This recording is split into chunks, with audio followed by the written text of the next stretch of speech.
Discourse on the 5 ways of putting an end to anger. I heard these words of the Buddha one time when he was staying in the Anathapindika monastery in the Jata Grove near the town of Srivasti. One day, the Venerable Shariputra said to the monks, "Friends, today I want to share with you 5 ways of putting an end to anger.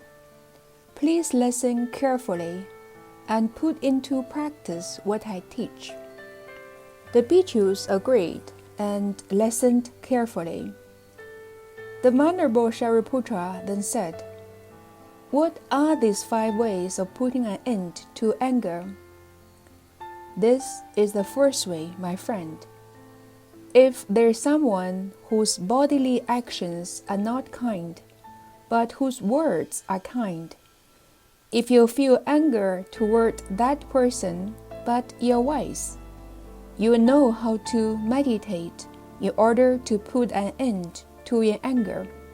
My friends, say there's a bhikkhu practicing asceticism who wears a patchwork robe. One day, he's going past a garbage pail filled with excrement, urine, mucus, and many other filthy things, and he sees in the pile one piece of cloth still intact. Using his left hand, he picks up the piece of cloth, and he takes the other end and stretches it out with his right hand. He observes that this piece of cloth is not torn and had not been stained by excrement, urine, sputum, and other kinds of filth. So he folds it and puts it away to take home, wash, and sew into his patchwork robe.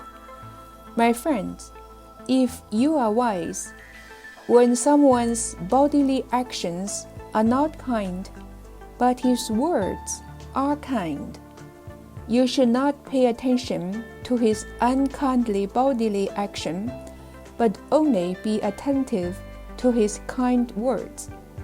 This will help you put an end to your anger. Someone who is wise should practice in this way.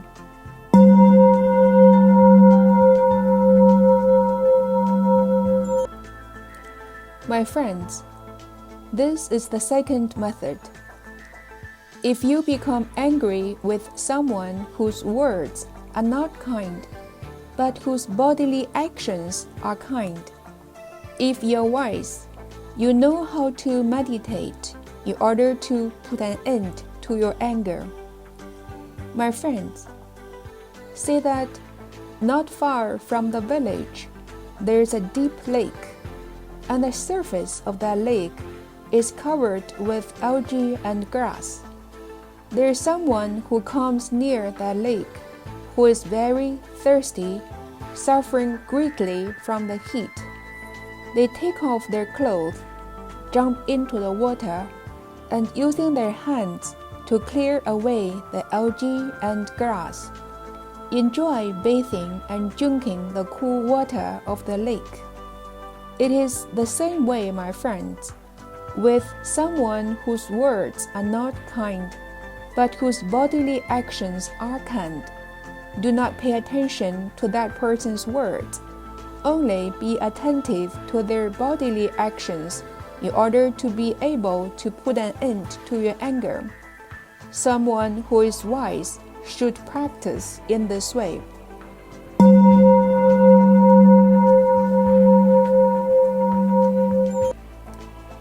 Here is a third method, my friends. If there's someone whose bodily actions and words are not kind, but who still has a little kindness in their heart, if you feel anger toward that person and are wise, you will know how to meditate to put an end to your anger.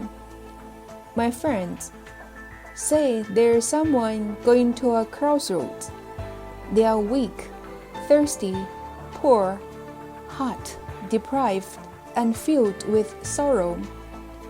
When they arrive at the crossroads, they see a buffalo's footprint with a little stagnant rainwater in it.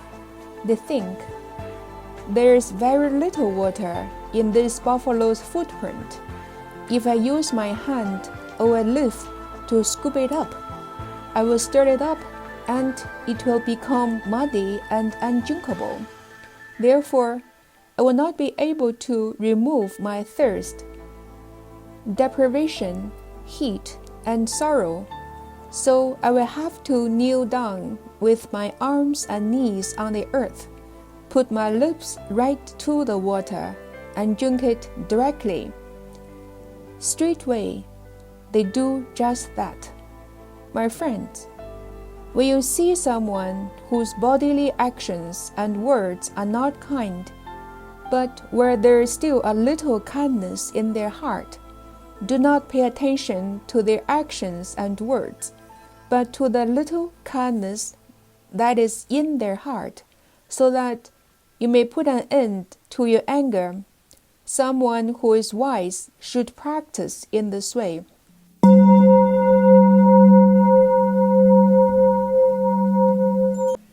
This is the fourth method, my friend. If there is someone whose words and bodily actions are not kind, and in whose heart there is nothing that can be called kindness, if you are angry with that person and you are wise, you will know how to meditate in order to put an end to your anger. My friends, suppose there is someone on a long journey who falls sick. He is alone, completely exhausted, and not near any village. He falls into despair, knowing that he will die before completing his journey.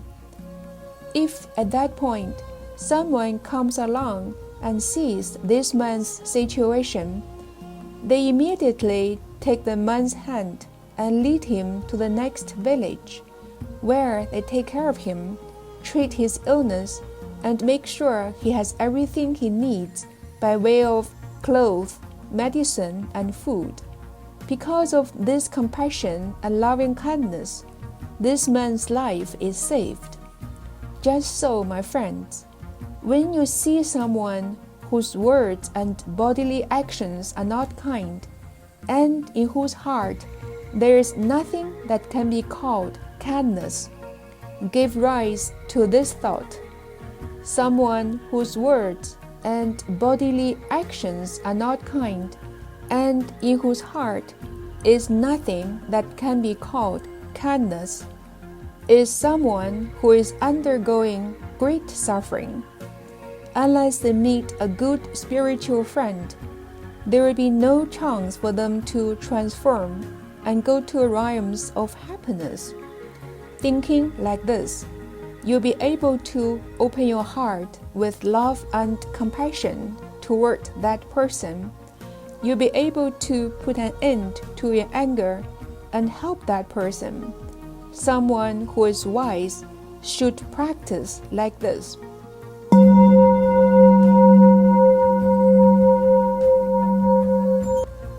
My friends, this is the fifth method.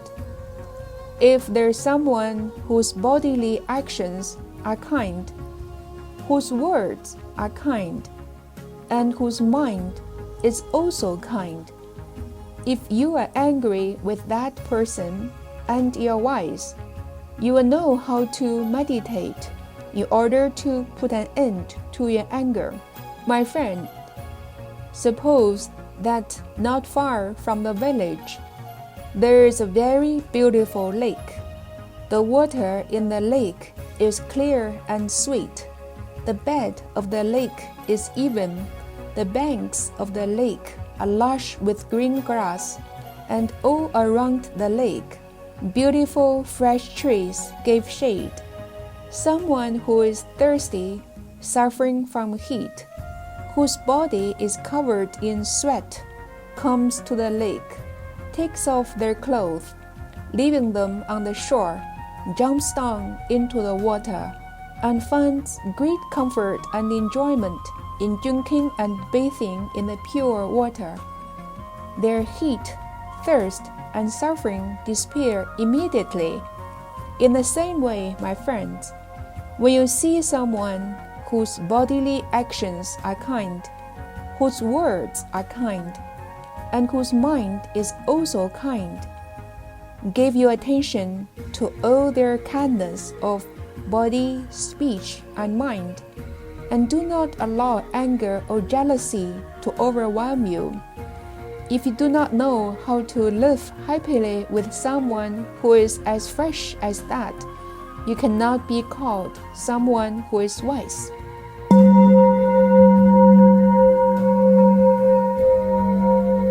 My dear friends, I have shared with you the 5 ways of putting an end to anger.